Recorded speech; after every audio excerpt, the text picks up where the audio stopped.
พิธีมอบปึ้มพระไตรปิฎกให้วัดปทุมมลังสีบ้านเกิดเมืองทุรคมแขวงเวียงจันทน์จัดขึ้นในวันที่ 18 พฤษภาคม 2025 อยู่วัดดังกล่าวจากครอบครัวทานสมจีนพิทักษ์สุนทร สาปากดี ศิริศักดิ์ อุ่นจิต หลวงสุวรรณวงศ์ผ่านคำวงศาศรีสงครามสีหาปัญญา ธนาวงศ์มหาราชและครอบครัวสุวรรณวงศ์โดยมีพระอาจารย์สุดใจวิไลหงส์ประธานอพส.เมืองเจ้าอธิการวัดปทุมมลังสีบ้านเกิดเมืองทุรคมแขวงเวียงจันทน์และสาวพุทธศาสนิกชนผู้มีจิตใจเลื่อมใสศรัทธาเข้าร่วมพระอาจารย์สุดใจวิไลหงส์ได้ให้ฮู้ว่าคณะเจ้าภาพเจ้าศรัทธาอันยังลงมั่นมีความประสงค์ที่จะถวายสังฆทานประกอบด้วยพระไตรปิฎก2สูตรภาษาบาลี1สูตรมี45เล่มและภาษาลาว1สูตรมี45เล่มนี่ถือว่าการถวายพระไตรปิฎกภาษาบาลีเป็นอักษรลาวของเจ้าภาพมูลศรัทธาโดยเฉพาะกระเมนพอออกสมจินพิทักษ์สุนทรมีออกแกนจันทร์ซาปักดีซึ่งเพิ่นเป็นไทยบ้านเกิน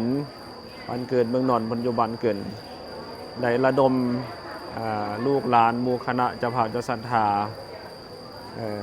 เอาพระไตรปิฎกนี้ฉบับของลาวเฮานี่มาถวายที่วัดปทุมมลังสีบ้านโพนเฮเมืองทุรคมแขวงเวียงจันทน์หรือว่าบ้านเกินเพราะว่าพอออกมันเคยมาสนทนาธรรมแล้วก็เคยมาปฏิบัติธรรมอยู่วัดแห่งนี้มีอย่างมันก็มาถวายฉะนั้นจุดประสงค์ของเพิ่นก็เพื่ออยากเผยแผ่พระพุทธศาสนาจากรักษาคำสอนขององค์สมมาสัมพุทธเจ้านี่ให้ฮอดฮับพันภาษาการถวายพระไตรปิฎกนี้ชื่อว่าเป็นการให้ธรรมะเป็นทานซึ่งพระพุทธเจ้าสรรเสริญว่า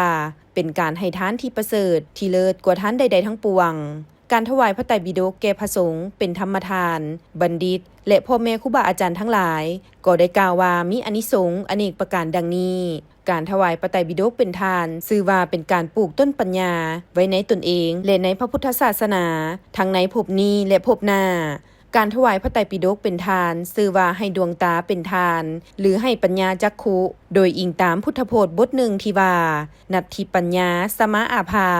มีความหมายว่าแสงสว่างใดๆเสมอด้วยปัญญาแม่นบ่มี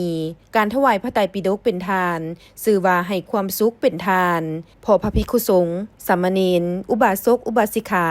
เมื่อได้อ่านและศึกษาพระไตรปิฎกแล้วจะได้ปัญญาความรู้ที่จะนำมาเป็นประโยชน์ความสุขความเจริญในชีวิตของตน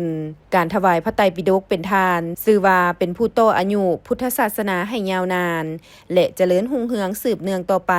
เมื่อพระไตรปิฎกยังมีอยู่ยังคงอยู่ยังมีผู้อ่านศึกษาและค้นคว้าแล้วนำมาประพฤติปฏิบัติตามพุทธศาสนาก็ชื่อว่ายังดำรงสืบต่อเนื่องอยู่ต่อไป